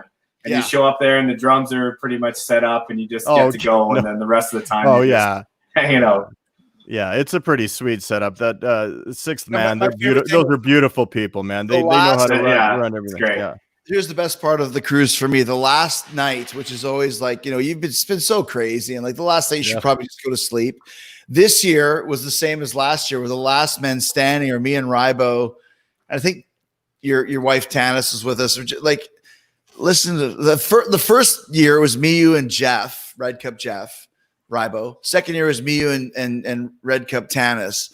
Well, that's not true. I was up the first night on 2 years ago. I was up the whole night with Ryan, and that's why I don't want to tell the story about how I had to get off the plane. That's effed up. People don't want to hear that. For one, so don't worry about it. What's that? It was not a plane; it was a boat. Oh, we're off the air. So I was on the plane coming from Toronto to I was heading to Toronto to Calgary. We're not off the air. We're off. And I was in Toronto, and I was on the plane, and they had a mechanical problem, and they were checking like the engine and everything. And I'm looking out the window seeing this, and I haven't, oh my God, guys, honestly, I don't want to be crude, so I got to be really careful with the words I choose, but I had not have released anything throughout the 3 or 4 days, like barely anything. Well, maybe, Just I was very upset stomach wise, and I had probably gained 35 pounds, in 4 days. So I'm on the plane and I'm up against the window and I'm sweating and I want to come back. I just want to come home, and I only got a 4-hour flight, but there's a mechanical problem and they're checking shit out. And they're checking the engine out, and I'm looking. I'm going, oh my god, a guy's got a crescent wrench. It's like, what's that going to do? That's not going to save me. I need like some kind of bionic weapon, okay, to make me feel good about this. And anyway, so I'm sitting there going, oh my god. And then I had a total 110% panic attack. There was also 2 guys next to me that were even more bloated than I was, and I'm pushed up against the window, and I'm, oh my god, Ryan just fell. Check out Winter Fog online. Put it in the YouTube. It's a great video. I'm actually really serious about my music, but so I'm on the plane next to these 2 fat pigs, and I'm pushed up against the window, and it's killing me, right? And I'm sweating, and it's 45 minutes of them clinking around. I can hear them out the window, and I'm going, okay, don't have a panic attack. It's okay. Just play cool. So it's fine. You're gonna be fine. And I'm vodka's pouring out of my pores, okay? And it's crazy. And I finally, I'm like, oh my God, I have to get out of here or I'm going to die now. I have to get out of here. And I'm sober, all right? I'm not on a cookie or for something. The first time in 5 days. No. I'm not a big drinker, but if you took not on a cookie. Well, yeah, that's what I mean. Like I would sound like somebody that's worrying. Like I once had a pot cookie. I'm not going to lie. I don't want to, I'm not an angel, but I once had one and I went home and I worried for 4.5 hours. That's what I did. Oh, what a great high. That was wonderful. I shut the door and almost called 911 10 times, but right. I'm on the plane, totally freaking out. And I finally just grabbed the stewardess. I'm like, excuse me, seriously. She's like, what's wrong, sir? I said, I have to get out of here. I was just on a cruise for 4 days. Because my stomach is so upset and I feel so sick. I think I'm going to explode. Like there's no way I can make it to Calgary at all. And she's like, oh my God. Okay. Hang on just 1 second. She goes, talks to her supervisor, whatever. They come back. They bring me out. Everyone has to move out of the way. I come through, typical me, right? I'm like freaking out, right? I'm like, oh my God. They give me a bottle of water. I'm drinking it. I get into the airport. I start calling my sister who lives in Georgetown, Ontario, 40 minutes away. She's not answering her phone. I'm phoning her daughters, my nieces. They're not answering. Finally, I get a hold of my niece. Bang. I get out there. I Uber over there to her place. And honestly, she gave me 7 glasses of water and a nice dinner. And I woke up in the morning and I was 21 pounds lighter than I was on that plane. That's bullshit, right? but that's possible. Oh, is this possible? It's possible. I'm 6'2". I have digestive problems. Who cares? Check my single out. It's on YouTube. Okay, it's so on Spotify, iTunes. It's everywhere. They're going. I'm just fooling around, man. Read the scroll. Check out the new Dave Spivak project, Winter Fog, on YouTube. I would play it right now, but I can't because Facebook doesn't want to promote YouTube. Ribo, bottom line was the last night on that cruise as we're pulling into the dock in Miami, we're listening to fucking XXX by Nasty Savage. Nobody knows. Yeah. In her pants. I loved it, man. That was great hearing that. What a great way. It was loudness. It's the same thing. Loudness, Halloween, Nasty Savage. Yeah. We don't care. I don't care what you've been doing. You don't care what I've been doing. Let's listen to Loudness and Halloween. That's so funny, man. So Asher, go ahead, Ryan. I was just going to say, well, the first cruise that we did, the first night we partied all night, no sleep at all. We're all yelling and just whatever. Next day, Dave screaming. Next day, Dave wakes up, sounds exactly like Super Dave Osborne. I was totally gone. Oh, I couldn't get a note out. Yeah. I can sing tonight. Hey, are we almost done here? Are we almost done here? I got some laundry to do. No, are we almost done here for real? No. Oh, okay, good. Okay. Are we boring you? No, I just wanted to, I got some people I want to thank. Okay, we're not done yet. Hold on. Asher Bonzi wants to know. Hold on. I don't. I'm just kidding. Of course, because you're an idiot. Asher says to all 3 of you, favorite Neil Young song. I'll start. Okay. Oh, maybe I won't start. Let the major rager on the 4-string. Let's Spivak, whatever we're calling you now. Your favorite Neil Young song? I can't say a favorite if I have a gun to the head and I'm gonna really die. So it has to be somebody that would actually kill you. You would look at them and go, okay, this guy means business. I'd say Cortez the Killer. I probably would, but I'm such a big fan of Obscurities. On the Beach, that album, Zuma, like just stuff that I mean, you know, when I first heard Harvest, it was a game changer, and I just went completely over, and I went completely to the more obscure probably too. And I had in the early days of the DSP, it was a lot of covers of what the hell we do? We did Crime in the City from Freedom was a big one that we used to do a lot. That was always fun. Cry No Tears, Don't Cry No Tears for Me, which is almost like a Buddy Holly song with distortion. It was very, very cool. And Neil's not just Neil, you know, you're not in a box. If you listen to Neil Young, it's just ridiculous how much variety he has, you know, and styles, right? Okay. Ribo? You know, I still never heard the stuff that he's done with Devo, which I'd like to hear. Because he did a whole bunch of stuff with Devo, and I never listened to any of that, which is such a weird mix. I am a robot. What was that? That's true. That's funny. Sorry, Neil, if you're watching. Ribo? I don't know. You know, I played so many with Dave over the years. A lot of our jamming has been a lot of those, like those songs and Pocahontas. We used to do a lot of Pocahontas together. I remember that. I remember being at a party once, and for whatever reason, two of my buddies were just played Pocahontas all night, like for like 12 hours straight. It's like when we were at Apple Dumpy River, and they just played Slaughter all night long. That was the song. Sleep all day. It never ended. That was the big song for that time. So yeah, it never ended. Let me say That's this. That's great, man. And Speedy doesn't know this. He thinks he's like forcing Neil Young. I'm a big Neil Young fan. I have been for 20 years. No, I've been forcing Steve Earle and Dylan on you, not Neil. I don't give a shit about those guys. I'm talking about fucking Neil Young. Winnipeg, Neil Young. 3 Winnipeggers plus Neil Young equals supergroup. I'm just saying. Throwing it out there, Neil. Call me.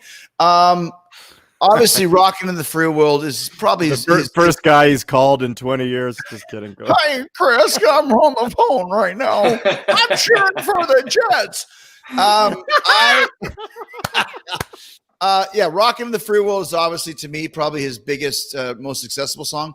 But I'm a huge fan. Well, there's two. Hey, my mind. If you know the story about the distortion and how the record company hated it, blah blah blah. Yeah. But I love The Needle and the Damage Done. Yeah, that melody. Like if I could play guitar like you, like if I could play my, I would grab it. But my, if I could play my ukulele Kiss Lunchbox, fuck it. Hold on. Ribo, take this for 5 seconds. Yeah, well, just make sure to put your. If you're gonna do that, make sure you put your Rat T-shirt on. He's grabbing his guitar. I haven't seen him grab a guitar in 25 years. This will be interesting. Can you play Shy Boy after this? After you do this? Hey, Chris, can you play Shy Boy? He can't hear you, but I can hear you and don't understand what that means. My lunchbox. What is the? Oh my God! Holy! I heard you knocking at my cellar door. Come on, baby, gonna have some more. Oh, the damage done. Such a great song. Great song. I Great lost the city and I lost my band. I saw the needle take another man. Yeah. Anyway, Neil's a fucking god. Great shit. That's so. Let me. I got another one for you. What? I got one. I got one for you. What's your most embarrassing moment on stage? Live and on stage. Oh, before we go there, Riley Ovington, what's your favorite April Wine song? I'm going Roller. Roller, baby. Could have been a lady, probably. Roller. Nice. Good call. Ribo? I don't know. Roller is pretty awesome. Gotcha. Say hello is good. I don't know. Everything's good. Tonight is a wonderful time to fall in love is great. Great point. Great band. All right. Yeah. So most embarrassing moment on stage. You got one, Ribo? I got one that's kind of not, I don't know if I was actually on stage, if it was embarrassing, but it's a funny story. So when I used to play in the Watchmen, there was a section where the guys would play 2 songs where there was no drums in it. So I'd always go backstage and have a couple drink skis, eat some of those cheese cubes or do whatever. And I'd always have to, I kind of classically trained myself to have to go pee during that break. So that was my pee break. Oh, wow. We were playing in Victoria. Now, let me just say this. Hold on. The Watchmen are a very big band in Canada. Yeah. Platinum selling, gold selling, fucking arena filling, big band. Yeah. Played some huge shows, like 30,000 people and stuff like that. Opened up for the Hip several times. But anyway, we were playing in Victoria, and the bar was kind of set up. The stage was set up so that there was only a bar behind us. There was no actual backstage. So during these 2 songs, I went back and I had to pee really bad, and I'm like, oh my, I gotta pee really bad. So what am I gonna do? So I kind of put myself in this little corner so no one could really see me. And I started peeing in like my beer bottle. And so I'm just watching the beer bottle come up. It's coming up to the neck. I'm like, oh, had to cut it off. So I had to cut it off. I'm like, what am I going to do now? And I looked for anywhere to go pee or another glass or something. All I had there was just a big row of shot glasses. So I grabbed one shot glass, filled that up, put it aside, pinched it off. Grabbed another one, filled that up, pinched it off again. I did that for about 20 or 30 shots worth of pee shots there. This. Oh, that's so great. Whoops. So it did really good. A lot of good work for my PC muscle and my prostate. So I think that's why I'm doing pretty good now. But Sal Palmetto. No epididymitis for me, baby. Yeah, epididymitis. I'd like to give a shout out to epididymitis sufferers. Anyway, go on. Don't. All right. That's about the story. Anyway, I don't know what else. Any embarrassing moments for you? No, it'd be great. It's been perfect. I've heard a couple things. Yeah, no. Of course, ever since the Air Band, I mean, it's been a Spinal Tap moment. I mean, the thing is, holy crap, there's so much that you have to remember and do in a short time. And then you got the lights on you and you got the adrenaline and everything that you got to be damn well prepared. Right. And, we had we've had really good shows the past few years for sure. Of course, the beginning is always, you're going through working out the edges, whatever. But I remember this one at the theater in Winnipeg last July, I think, or maybe the year before. But we were, I felt so good. I couldn't believe it. Like I've never felt that good on stage in my life. And it was just one of those moments where you're like, holy shit, we got one more song to go. And it's a song I know like the back of my hand. This can't go wrong. And oh, thank you, Jesus. It was like, this is great. And I'm on a big stage and I run to the left and I got the guitar and I'm running and I'm doing some guitar bits. I'm not, and then I'm like, oh yeah, this is so great. Oh my God. And I decide to sprint to the right. And my nephew was playing bass at the time. Nephew on bass. Which I just referred to as nephew. Ian Ormiston, very talented musical genius. And I tripped over his chord. Ugh. And I mean, it was so bad. It turned into like a Monty Python, John Cleese type thing. Because I tried to save the fall. And I just started running and tumbling over, legs over. Like it was insane. And I mean, Ryan probably saw the best view out of anybody because you're right. It was hilarious. How bad was it? It was so bad. He'd like try to catch his fall. So he just, his legs just kept going faster and faster, but still couldn't catch up to his body and his guitar. Right. And it looked like he was going to run right into a Here's brick the funny wall. thing. Here's the funny thing. My dad recorded this video and he had it. I won't show. What the fuck? I got it. Oh, it's just a picture. Okay, so you got a picture. No, I got the video. I got it right here. No, my dad recorded the video, Chris. Okay, I know. I've got it. Yeah, and it's so funny because he's like sends it to me like it's like oh thanks, Dad. And my dad's a big fan. He's a great guy. I love him to pieces. But it was just so funny that anybody that had the what? It's a Let's watch it. What? Oh no. Oh, you son of a bitch. Royce, You got this from my dad. Here we go. Anyway, here I am, all confident. Here it goes. Oh, there I go. And I tried to save it. There's my nephew. No, you know what? The here's the camera best doesn't part, do Ray. it justice, thank God. You got to watch this back.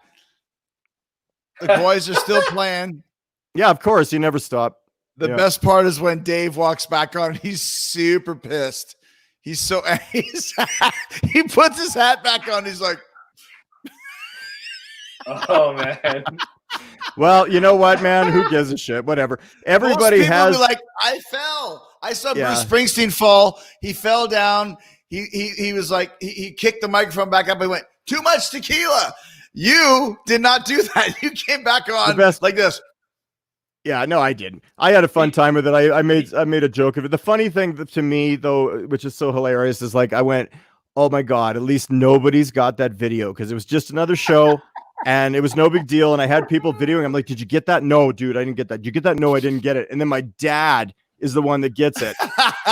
And then I guess you must have talked to him and got it from him, which is just great. That's funny. Me and Roy are like this, man. Yeah. Me, well, me you know and what? Roy, I'll tell you this. That's awesome. Like I'll tell you that it's true. It is true. We all love our families and our parents and stuff. It's amazing. It's always been Westwood is a weird area that we grew up in, because our elementary, junior high, and high schools are within a soccer field from each other. So it's not like we went to another town or moved to a different area. It's like being from a small town that has all, a bus that takes you to like see hookers, not to do hookers, but just to see like hookers on Albert Street or whatever. Back in the day, Street. Oh my well, God. yeah, that's where they were, right? No, we're not going to tell that story. We got a whole second part of this. We got to start wrapping this up. As they say in the biz. I know, but I want to say I can make, it's fun to do that. And thanks for showing that. I didn't expect that tonight, but that's cool. So the new song. I had the best view. You're like Ringo Starr. I've been watching Paul McCartney's ass for 50 years. Yeah. The new song is Winter Fog, and you can see that on YouTube now. Before we wrap it up, we're going to do a sing along, and we've discussed this. You know what? I want to say something about Winter Fog. Please. I want people to check it out. Let me first introduce it. Winter Fog is the new Dave Spivak Project song, and much like the Rolling Stones, who released one of their best songs ever during the pandemic, Living in a Ghost Town, DSP has released another great tune, Winter Fog, during this strange time. What a great song, man. It's really, really killer. Thank you. Thank you. Really, yeah. It's an amazing tune. And like I said, I'm a fan of the DSP, not because we're friends. And sometimes we're not friends. I know. But honestly, because I really enjoy the tunes. Yeah, you're the hardest guy on me, actually. But yeah, no, I appreciate I'm terrible. I'm the worst friend ever. But I wouldn't invite you on my cruise when I get, dozens and dozens of people. I want to be like, I always book the DSP, because it's a great hang. Love having the boys. But it's the vibe that I want on my cruise, which is just good time rock and roll. So that's why I enjoy your band. And I really like this song. Tell us about Winter Fog. Well, I mean, I wrote it about a year ago, and we started performing it live and different renditions of it. Like immediately, it was like, hey, Ryan's like, dude, I don't even know what you're going to play. I'm like, just do it, on 4, we'll figure it out. And hey, nice eyes. So and then it just, it evolved, and there was always a message, and I knew there was a message, and it really is the struggle. We all have the struggle. And when the chorus hits, it's like there's a bit of hope, and you can find love. And then you go back to something as simple as you're only as good as your last week, which we all live under the sword so much. We walk the sword rather.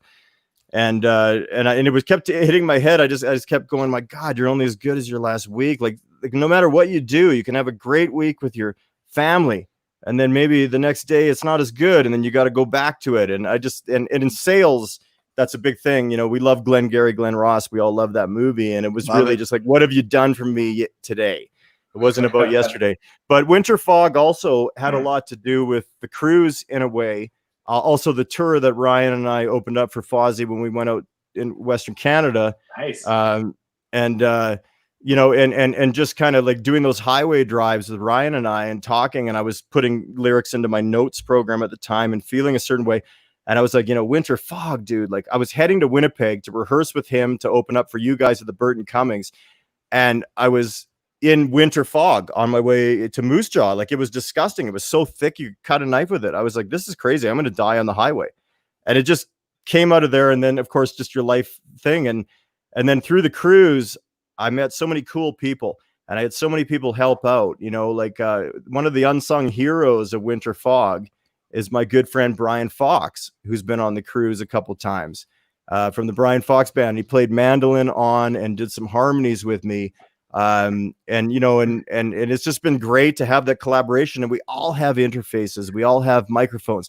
This mic is a 1974, I think it's an AC 440 AKG. This is Johnny Carson's microphone from like 1981 and present to when we were retired.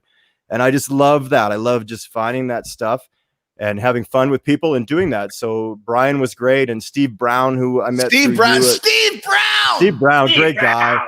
I mean, through the Rock and Roll Hall of Fame, at the Rock and Roll Hall of Fame, to the cruise, and he did some mastering on it, and it's just so great to have those people help out. And I mean, another time I'll tell more because I know we're running out of time, but I've got a guy that's helping me here and a great producer named Greg King, who's from Iowa, who was in a great band in the 80s that opened up for Toto, and he's an unknown here in Calgary, and he's taken me under his wing, and we get together and record, and we're like-minded, and it's all about what I'm doing and the sound I want to achieve, So I'm really excited. This is track 1 of about 10 tracks that are coming. So, stay tuned. I think you're going to dig it for sure. And Dan Caldwell did a great job on the video as well. Oh my God. I mean, I went to college with this guy in 1990, and he's a freaking genius, and he works for the Women's Network and edits big shows. And he's off work for a couple weeks with this whole COVID thing, and he takes over a project.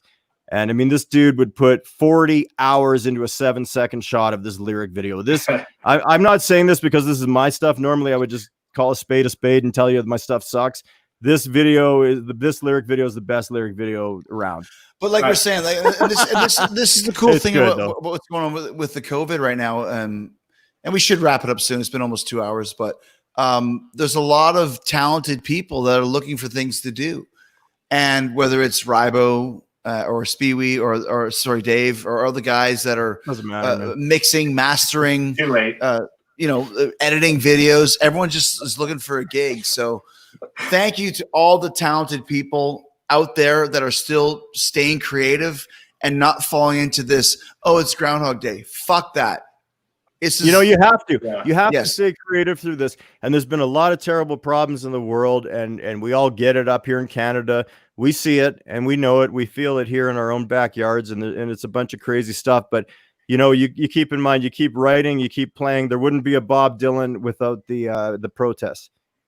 Well, you're right. But listen, so we're gonna I keep that in mind. That there wouldn't be that type of music without having a feeling and giving your opinion and your choice. Okay, and scene. We want to do a sing along right now. Are you ready? You got your guitar? Can you still play?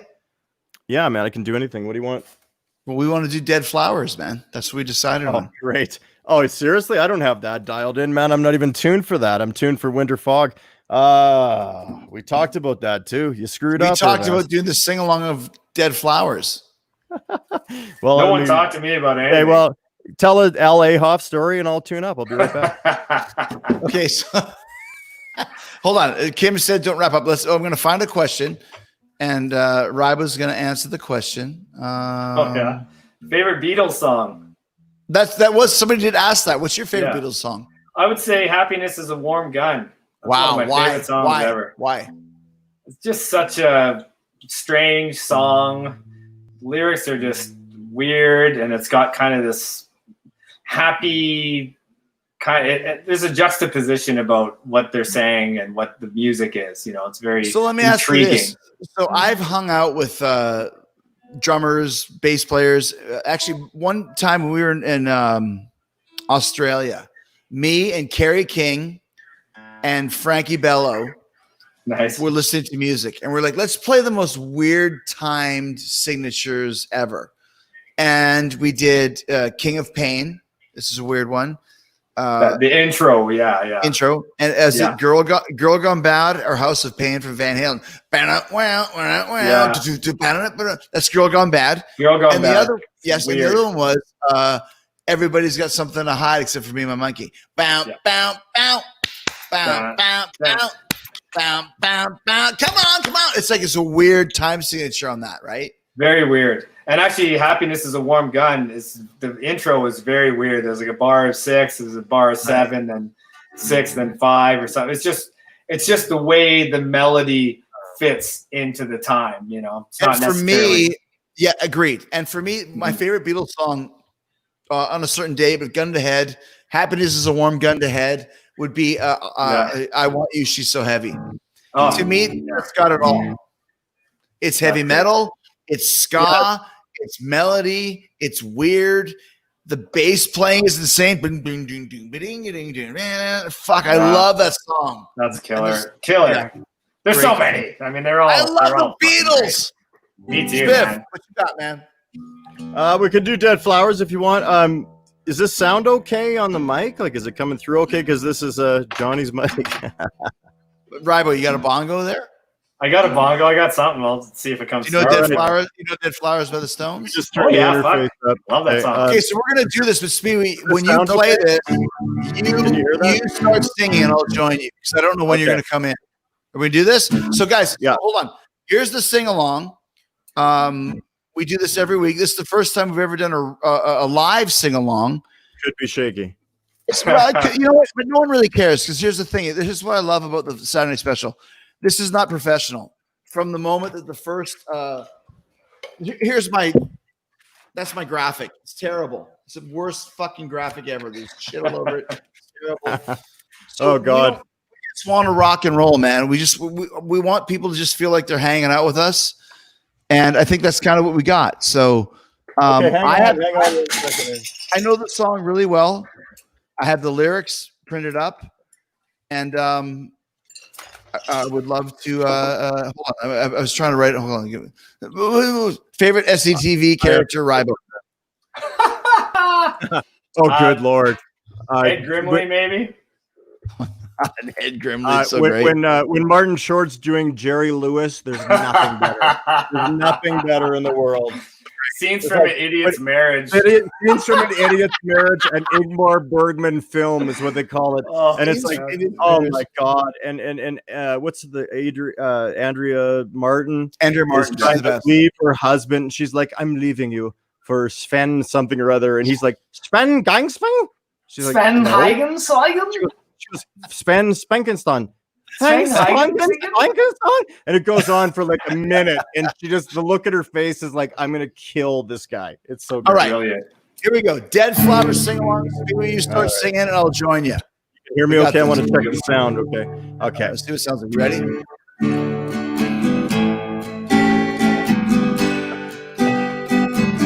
I love how I just learned this yesterday or today. And a couple of when you're sitting there in your silk upholstered chair, talking to some rich folks that you know. Well, I hope you won't see me in my ragged company. You know that I could never be alone. Here we go. First part. Take me down, little Susie, take me down.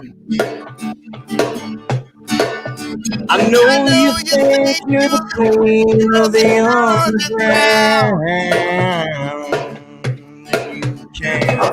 Send me dead flowers every morning.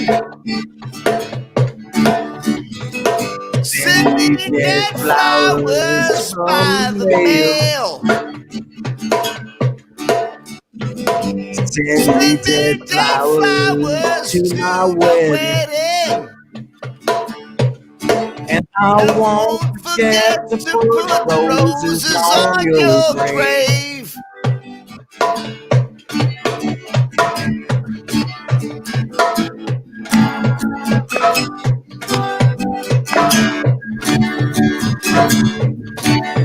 But when you're sitting back in your rose pink Cadillac, making that song Kentucky Derby Day, well, I'll be in my basement room with a needle and a spoon. another Girl to take my pain away.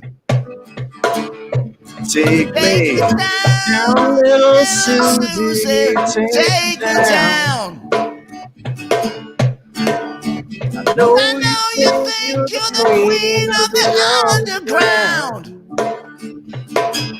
And you can send me dead flowers every morning. Send me dead flowers by the mail.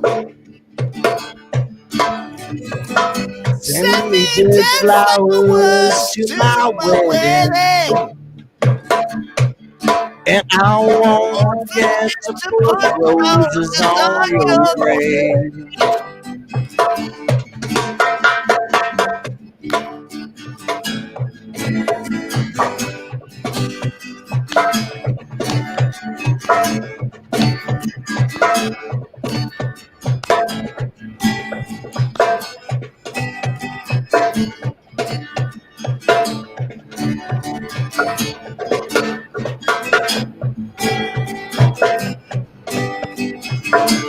Well, take me down, little Susie, take me down. I know you think you're the queen of the underground. And you can send me dead flowers every morning. Send me dead flowers, U.S. mail. Send me dead flowers to my wedding. And I won't forget to put roses on your grave. One more time. I won't forget to put roses on your grave.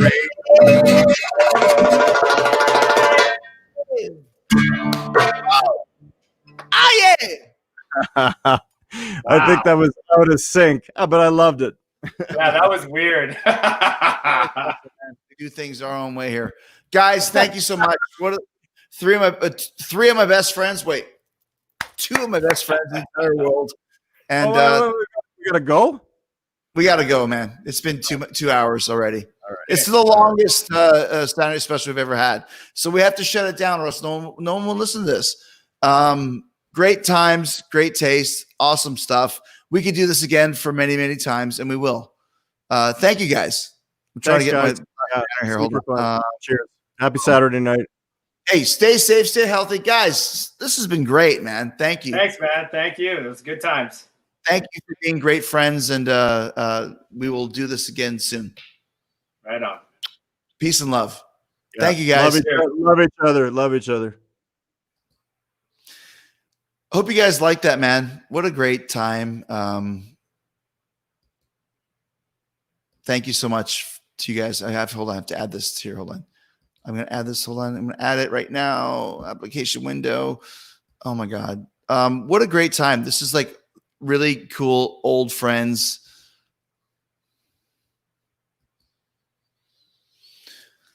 Wow. That was fun. It really was. And thank you guys for sticking with us. I know it's been a long show, but whatever. We got nothing else to do. We don't care. Rybo, Speewee, Dave Spivak Project, go watch their shows now. So thank you guys.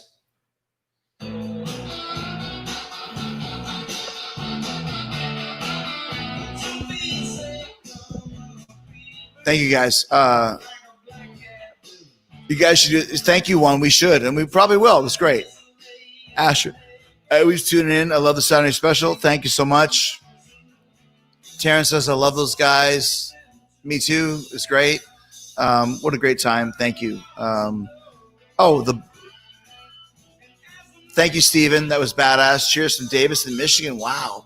I don't think I've ever been there. Thank you so much. Lisa said it was perfect. Thank you. You have a good night too, bro. Hey, congratulations to the 2020 senior class from the Buckeye Valley High School in Delaware, Ohio. You guys are the future. So keep this going, guys. Don't let what's going on in the world drag you down. You guys are the future, and you are the light, and we love you. Thank you. So great. Thank you, guys. My gosh. David said, I love this show. Thank you. It was great. It was so much fun. Melody says it's the best place to be on a silent light. Love you, bro. Love you too. Jeanette says, oh my gosh, Earth Day birthday. Yes, sorry. We were trying. Hopefully we'll be there. My gosh, we would love to come to Mexico. I'm trying to. Corey Smith says, thanks for showing your fans some love. Thank you. Cameron Proops, dude, you're the best. Honestly, thank you. Thank you so much. Don't forget to go check out the Dave Spivak Project Winter Fog on YouTube now. It's up there. It's great. Thank you so much. Man, you guys have so many great comments. Kevin says, best show ever. Thank you. We appreciate that. John Kelly says, give me a shout out. You got one. Rob Maxwell going to the cruise. We love it. Thank you. Oh my gosh, there's so many comments. You guys are just flowing it through. Thank you. Oh my gosh. Thank you, Patrick. We love you too, man. Hope you guys enjoyed this show tonight. Great show off. Class of 88. What a great time. We loved it. It was awesome. Enjoyed watching the Saturday special. Thank you, Scott. We appreciate that. Wow.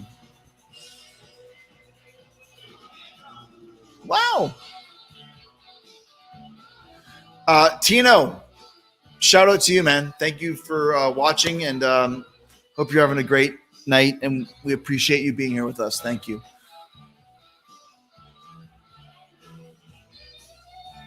Eric says Canadian Mountains rule. I agree. Kim says best way to spend a Saturday night. I agree with that. Thank you, Kim. We appreciate that. Winter Fog sounds like a finishing maneuver. It could be. Maybe so. Wyatt says, thank you, Chris, from London, Ontario. Thank you, Wyatt. We appreciate you being with us. I love the Saturday special. Watch every episode. Thank you, Kendrick. We appreciate that, man. We really appreciate that. What a great time. What a great week. Thank you guys so much for being here with us. And we had a great time. Those are two of my oldest friends in the world. And I just want to let you guys know that I appreciate you guys being here with us. So Anthony says, we need the joy and positivity constantly spread through your work. Thank you. Peace and love. Joy and positivity. Peace and love. Thank you, guys. Thank you, Beecher. That's a cool name, Beecher. That's awesome. Yes. Jessica runs the show. If it wasn't for her, we would have nothing going on right now. So thank you, Chris, and thank you, Jess. I love you. Winter should be hold number 5. Thank you. Good times. Thank you, bro, says John Mitchell. Guys, once again, thank you so much for being here. We'll be here next week. We love you guys, and thank you for watching and being with us. It was meant a lot to me tonight. The high school reunion, Rybo and Speewee. Great guys and so much fun. So thank you guys. Your show Thirsty Thursday.